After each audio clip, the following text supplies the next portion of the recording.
is confused. His thing about the dream self and the outside self is absolutely fascinating and correct. But the talk of many worlds really confuses it. But this is not a confusion for which we can blame him, can we? Because in the Leela story, which is multiply ironic, because the word Leela also means play, and Padma and Viduratha are both asymmetrically identical, interestingly enough, with Vasishtha,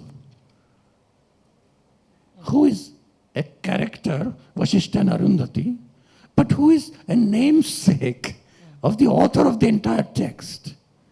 And these confusions actually confuse not just Valberg, but Leela, who at one point in the Sanskrit text, longer text, asks, which one is kritrima, which is the word for artificial, and which one is akritrima?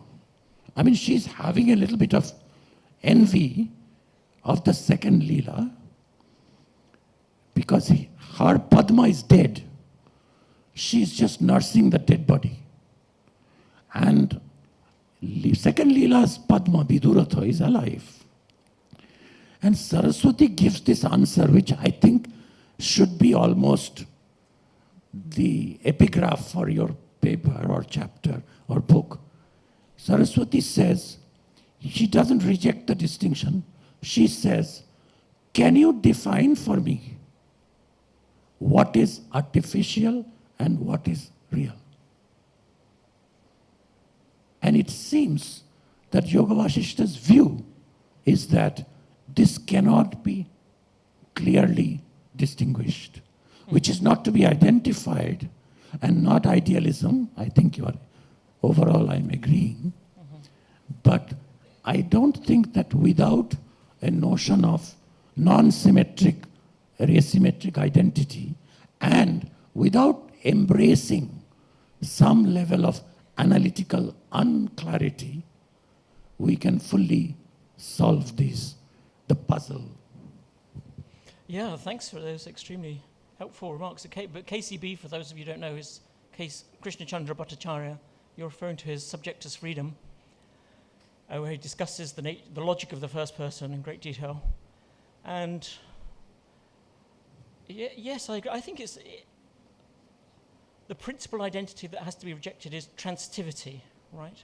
Symmetry means that if A is identical to B, then B is identical to A. No, he rejects that too.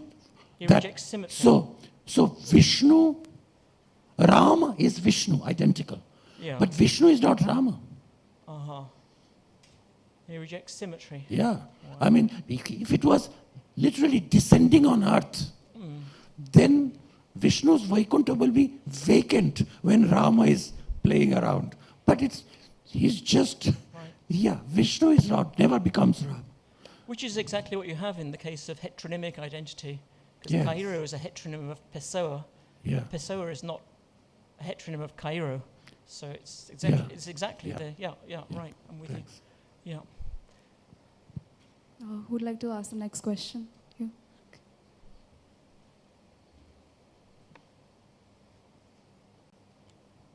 Good evening, sir. Thank you for that very interesting lecture. So I have questions on two counts of your lecture, one on heteronyms and one on the first thing that you started with, simulation hypotheses. So coming to heteronyms, it's more of a subjective question, but I would like you to answer it. In your opinion, is Pessoa using heteronyms as an instrument to escape reality, or is he using heteronyms to concentrate the experience of reality? As you mentioned, he's pluralizing his experience. So is it a negative escape through heteronyms, or is it a positive utilization? That's the first question. And coming to simulation hypotheses,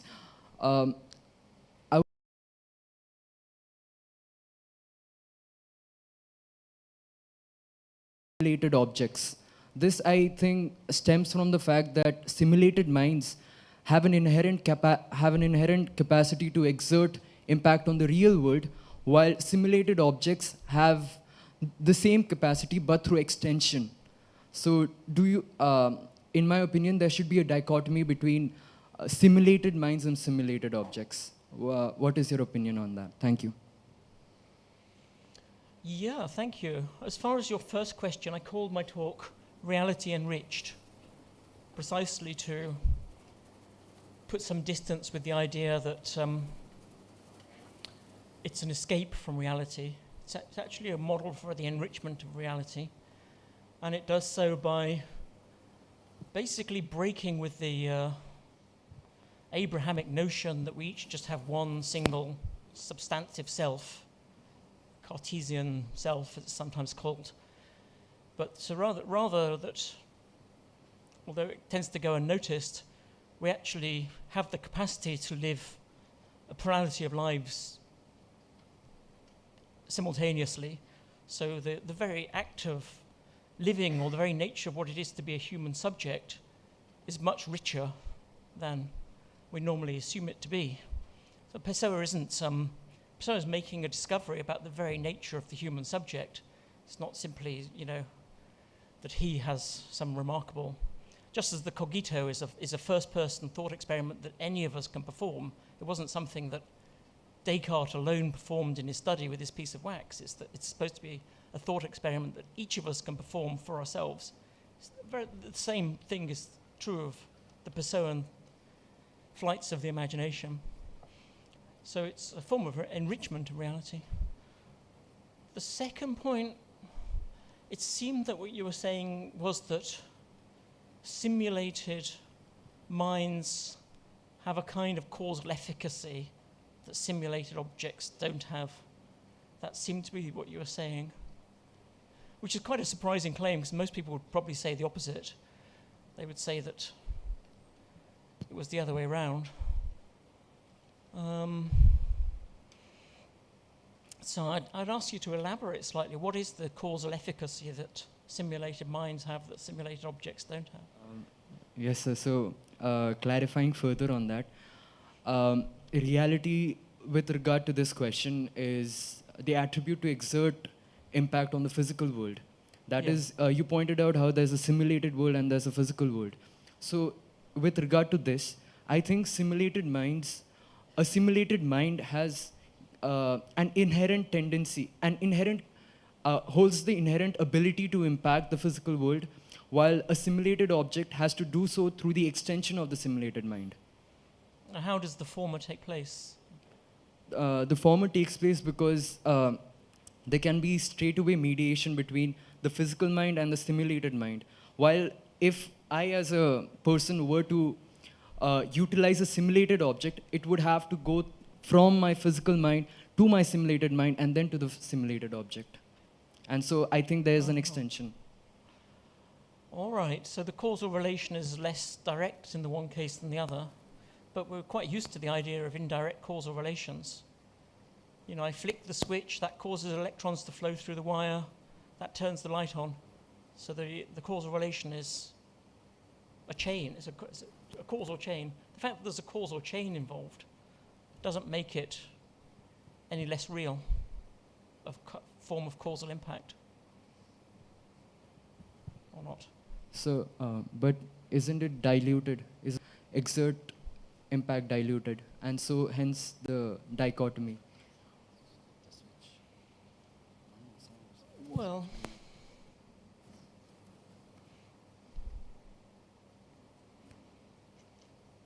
I don't share your intuition about that. I mean, the fact, if I push one object and that hits the second object, which causes the third object to move, that seems to me as just as much a direct form of causal intervention on the third object as if I'd pushed that object directly. So I'm not sure I share quite your intuition that causal chains are somehow second-rate causal relations, but yeah. Thank you, sir. Thank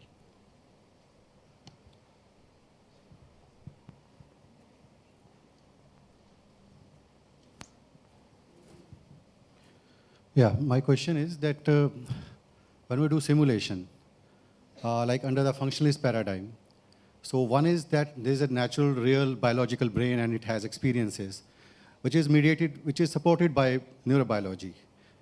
And supposedly that is responsible for the generation of qualia or the experience. Now when you simulate just playing a trick, it's mimicking a mental state, say pain, or a cognitive function. So that's just an algorithm and produces an intelligent behavior. But even they admit there is no qualia here, and in their scheme there is no causal role of qualia as well. So why you are supposing that this simulated world will have a qualitative experience, a qualitative phenomenological life they have? Why to suppose so?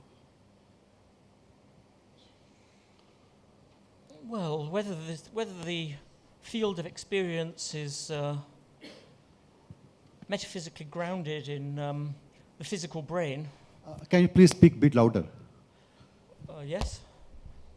So, I mean, whether the field of experience is metaphysically grounded in the processes of the physical brain, neurophysical processes of the brain, or whether it's metaphysically grounded in the workings of a computer or a dream,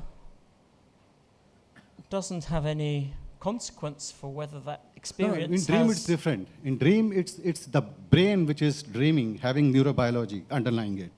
But when we are talking about a video game or simulation, it's all some kind of algorithm, and that doesn't give rise to a qualia or phenomenological experience.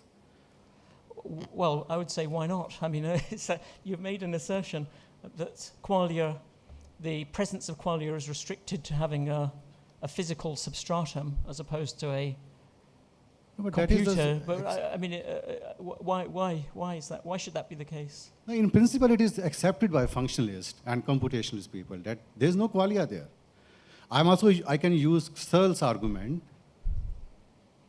in this line. Yeah. This is the old chestnut, the hard problem of consciousness. You know, that a functionalist can explain all the functional mechanisms involved in cognitive processing, calculation, and so on, even visual processing, but it can't explain the presence of qualia. I mean, the hard problem of consciousness is supposed to be, as I understand it, a refutation of the functionalist account, in the sense that it's saying that the functionalist can't explain the presence of qualia. That's what I thought the hard problem of consciousness was. Okay. We'll just restrict the questions to one question per person.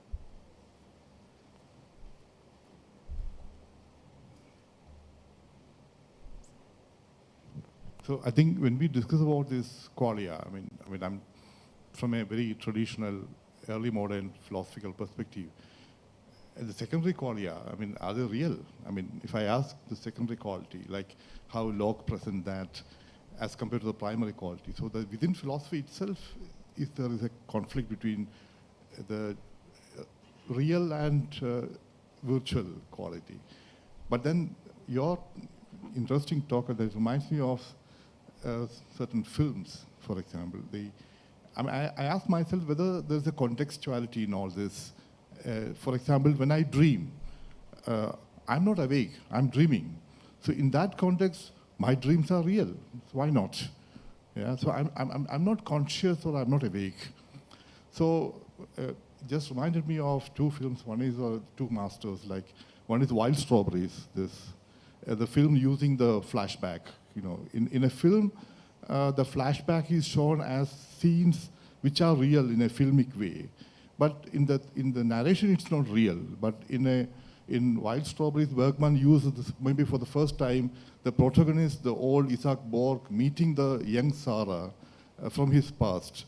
And someone from the past speaks with someone from the present. And the Sarah was saying, Isaac, you're old. So it's a real portrayal of a meeting. The second one is the Solaris by Andrei Tarkovsky. And in the space station Solaris, the deepest dreams or deepest memory are materialized into human beings. And the astronaut Chris Kelvin meets his wife who passed away years back on Earth as a I don't know whether whether we have to denote the virtual or real, but for the other two scientists, are Sartorius and Snout, she is not real, she is virtual. But the context is not on Earth. It's in the space, in Solaris. So I think that context determines or invalidates this problem of reality and virtuality. That's my... Yeah, I mean, it's interesting that you brought memory into the picture, because I think episodic memory does serve as a good analogue to the kind of view that I'm trying to defend in the case of dreaming, which, if one has an episodic memory, is sometimes described as mental time travel. You go back into the past and you relive your past experience. That is to say, you remember yourself doing something, and it's as if you're doing it again, and it's you yourself reliving the experience of you doing something in the past. And there's no suggestion that those past events in your personal biography are any less real than the present events in your personal biography. They're just as real, and you're accessing them through episodic memory. So you're entering the past state of yourself through episodic memory, and it's just as real as your experience of your present state. And the suggestion is that the relationship between waking and dream experience is exactly like that. So I think it's very helpful of you to bring in memory into this picture, and to me it provides a perfect analogy for the kind of picture that I'm trying to argue for.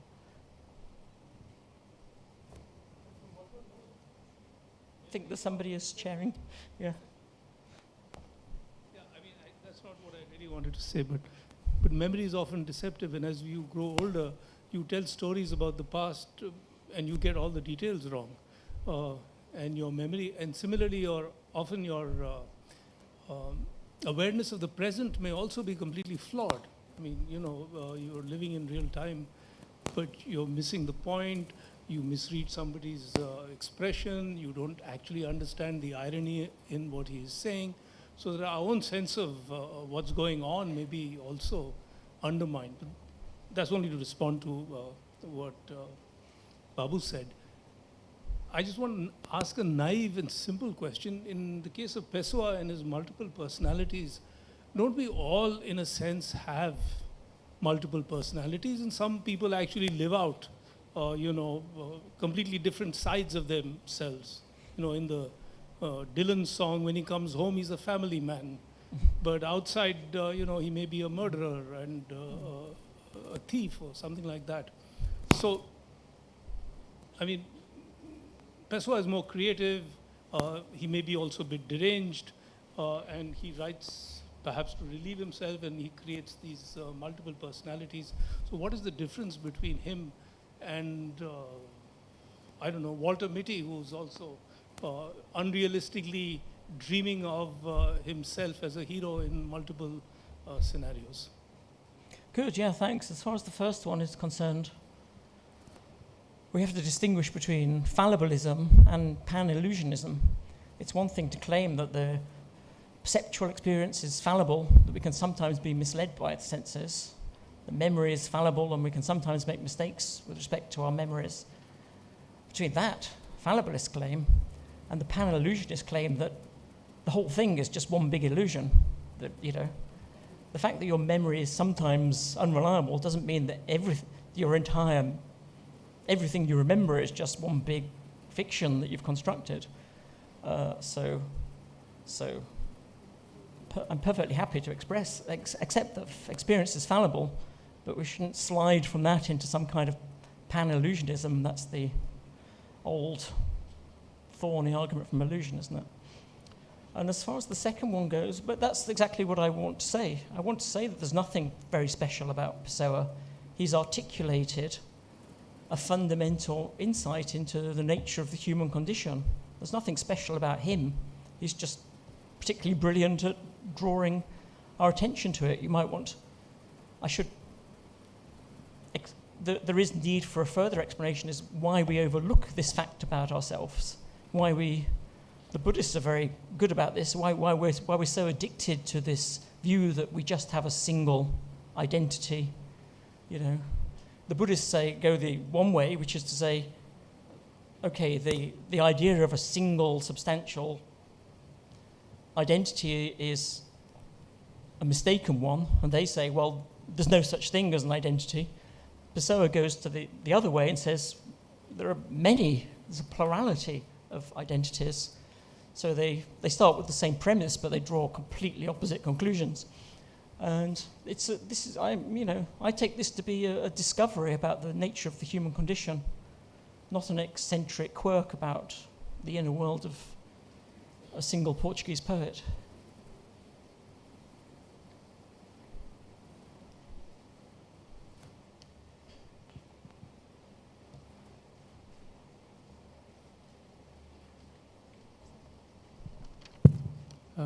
Thank you, Professor Ganeri, for that talk.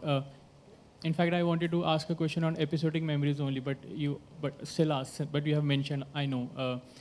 So in this movement between simulation and reality, I was curious, like, what is the status of memories here? Specifically, can episodic memories be thought of as like vivid simulations? And I know when you comment upon Buddha's episodic memories that as per him, we can, you reconstruct the argument that we can make sense of them without a self. But a faithful reliving of the past seems implausible, a faithful representation. So can, first of all, episodic memories be thought of as this vivid simulation? And if they can, what do they tell us about heteronormity, like the implications for the same? Thank you. Yes, I think they can. I think your memory of a past scene, where in particular you're present in that scene, you remember yourself doing something in the past, that's a simulation of a past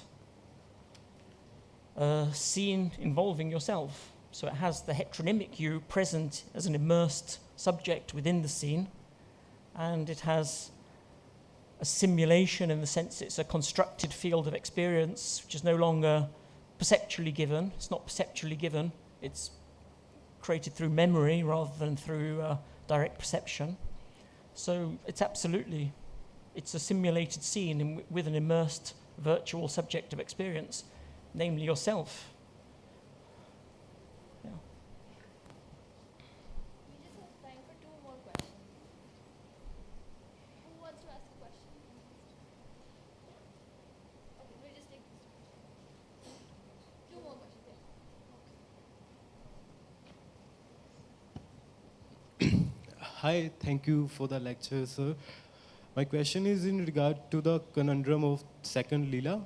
Now, first Leela is surprised at losing her perspectival center, and you stated the claim towards the end that self-awareness turns out to be more primitive than an individual point of view, and the thesis of trans-simulation object identity is exemplified by the form of the question that the first Leela asks, which is not, is this the same Leela as me, but instead, what am I doing here? But in this world, which turns out to be a world of pure difference and multiple differences, what happens to the questions of identity, to the analytical and literal force of questions of identity like A is equal to A or A is equal to B? Because this is a world of pure differences, and what happens to the question of identity? Well, I think that Professor Chakrabarty answered that question, which is that it's not a world of pure difference, it's a world of identity, but the identity relation question is not classical identity. It's the relation of identity that was analysed by Krishna Chandra Bhattacharya, an asymmetric, in which you drop the law of, you drop the principle of symmetry as one of the governing principles. So it's an identity relationship, but a non-classical one, with asymmetry instead of symmetry. So it's,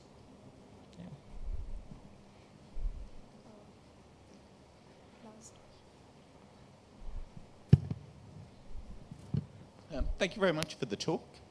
I think the the question previous before last was moving in this direction already, but just wanted to say that, so it seemed like you were going for quite a permissive pluralism about perspectives on the world, but I was concerned by a lack of explicit talk about knowledge. So I don't want to be a perspective chauvinist. I can recognize if I attentively, reflectively play a video game, then I've got this knowledge-generating perspective on the virtual world of the game. There are also senses in which my distilled experiences of Ashoka University allow me to have a knowledgeable perspective on the university, say from above, in a way which isn't really true of my perspective on St. Stephen's College. But there's still a clear sense in which my perspective on this room in this college is privileged, in as much as it's generated by the reflection of light from objects in the room onto my retina, and to create these stably accurate representations of that room, which isn't true for any other perspective that I can try to adopt right now. So I was wondering what your thoughts on that were, and that we could get these clear knowledge hierarchies among the perspectives, as it seems to me. Yeah, whenever a philosopher says there's a clear sense in which, that always rings alarm bells. It's like when a mathematician says it's obvious that something follows from something, then they think very hard for 20 minutes and, yes, it is obvious. It's I mean, there is no clear sense in which there exists a privileged perspective. You might want to push against the view that I'm arguing by presenting an argument that there is a privileged perspective, but it's not the default. I mean, you can't just say. So it's to do with where the burden of proof lies. I mean, it's you assert there is a clear sense in which there is a privileged perspective, and that's exactly what I'm denying. So where does that leave us? All right. Well, to the end of the talk, I think, or the end of the Q&A.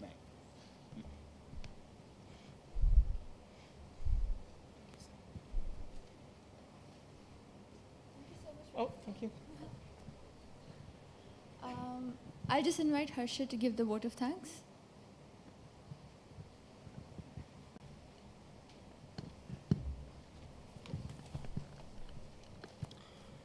Good afternoon, ladies and gentlemen, my fellow junior members and attendees from outside the college.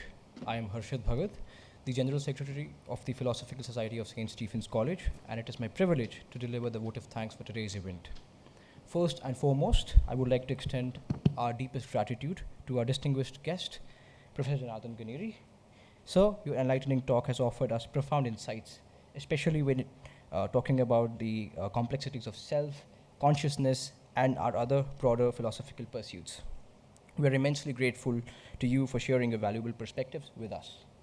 I would also like to thank our principal, Dr. John Verghese, and our staff advisor, Dr. Silika Mohapatra, for their indispensable support and guidance in organizing this event. A special thanks goes to our support staff, particularly Mukesh Bhaiya, Feroz Bhaiya, and Kevin sir, for their diligent efforts in handling the logistical aspects of the event. Your dedication behind the scenes is much appreciated.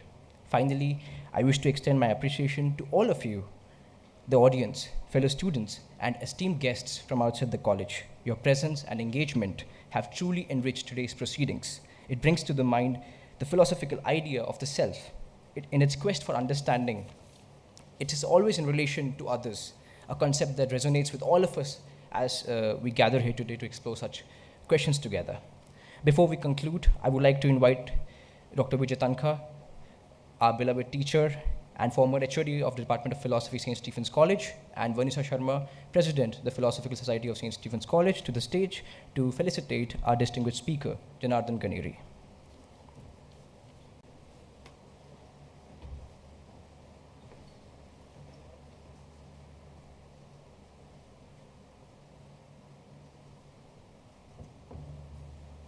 Can't give it directly to you, but I'll give it to me first. Then I'll give it to you.